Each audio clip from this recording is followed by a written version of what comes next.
whether you're a farmer or a small businessman or even just someone who's living there part-time as a recreational or second home. Everybody is going to expect access to broadband in the 21st century. So we have to begin now implementing the policies that are going to be necessary to make sure that everybody has and meets that expectation over the course of the next few years.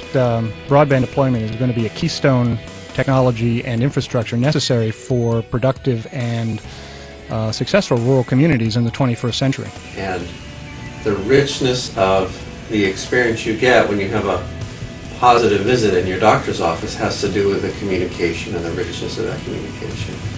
You really can't achieve that without broadband. Marshfield Clinic really has leveraged our information technology to help improve the care for our patients.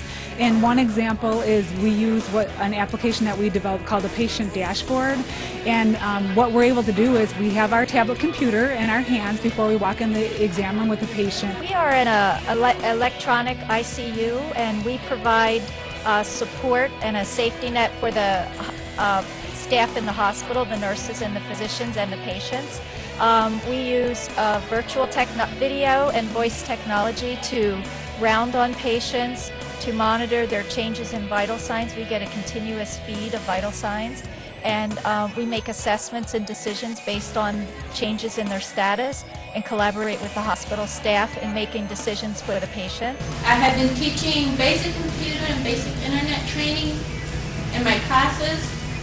So far I had 3,000 Navajos that signed in to use our computers in the last 8 months. Since I started, I had 44 Navajos complete my training classes and receive a free refurbished computer.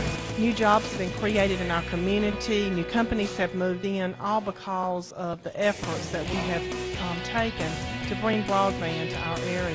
Having all the information encoded electronically, that gets put into our data warehouse, but we're then able to retrieve it using these different applications and getting back the information to the doctor, really the pieces of information that they need. So it really helps us to track and to monitor and really try to improve the outcomes for it. The partnerships that we've been able to create with our Board of Education, our county commissioners, nonprofits in the area, One Economy, and some of the other groups that have been partners with us have helped us to give us great resource tools for all citizens, not just the young, but the old as well. Clearly there are significant economic benefits to the people of rural America to have broadband access. But it goes beyond economic benefits. We view it as a quality of life issue because of the benefits associated with telemedicine. It's a healthcare issue. With the benefits associated with distance learning, it's an educational issue.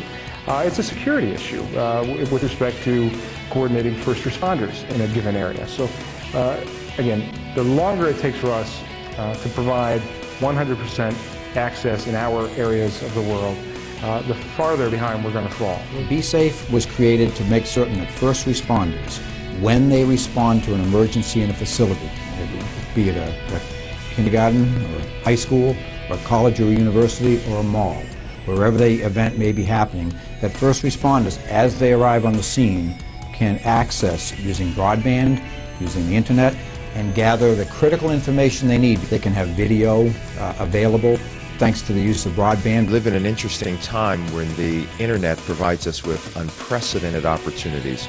We have the opportunity to think differently about helping people with education, economic development, health, managing diseases.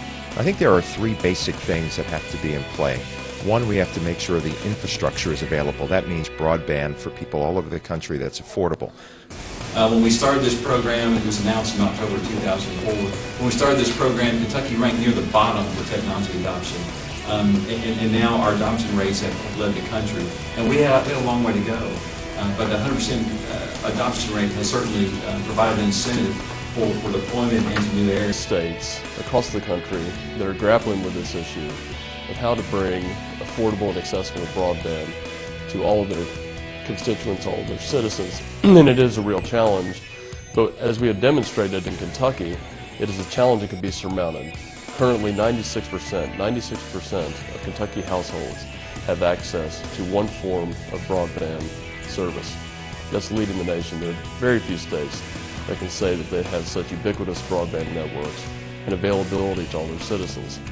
And the advantages that go along with that in healthcare, education, economic development are very apparent. But all in between, we've been able to give all of our residents something to be positive about, and it's all because that we've been able to bring them broadband in.